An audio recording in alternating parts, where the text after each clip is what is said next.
Hindi natuloy ang kasal pero tuloy pa rin ang kaso ni Jelly Au laban sa nobyong si Jam Ignacio dahil sa pambubugbog nito sa kanya. Saksi si John Consulta.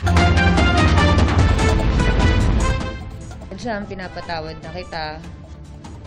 Yung pagmamahal ko, syempre, nandito pa din, mahal pa din kita. Pero syempre, hindi naman pwedeng love lang yung papairali natin. Kahit humingi pa ng tawad ang nobyong si Jam Ignacio, walang atrasan ang kaso para sa DJ at influencer na si Jelly Au. Sa eksklusibong panayam ng GMA Integrated News kay Ignacio noong Miyerkules, sinabi niyang pinagsisisihan niya ang nangyari sa pagitan nila ng nobya.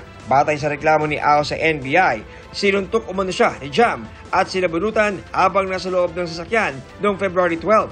Tao lang din siguro ako, sir. Baka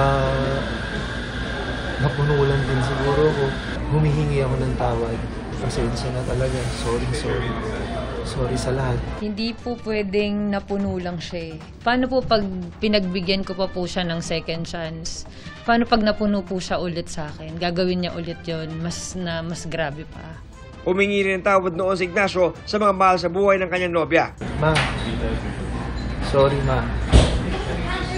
Alam niya na mahal ko si Jay. Sabi rin ni Ignacio sa aking panayam, gusto pa rin niyang matuloy ang kanilang kasal. Sagot ni Au, wala na pong kasal na magaganap o matutuloy. Hindi na po matutuloy yung mga napag-usapan namin dahil po sa nangyari. Respeto na lang din po sa magulang ko. Kasi sobrang na-trauma din po yung mama ko. Parang gabi-gabi po siya umiiyak. Hindi ko kaya na ganun yung nanay ko. Kumbaga, siya na lang yung natitira sa akin eh.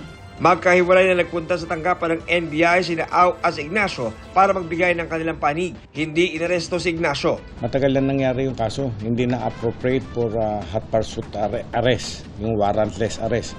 Hindi ko siya arestuhin, but then dapat malaman niya na yung crime na na-commit niya ay public crime. Alright, we have to file it with the prosecutor's office.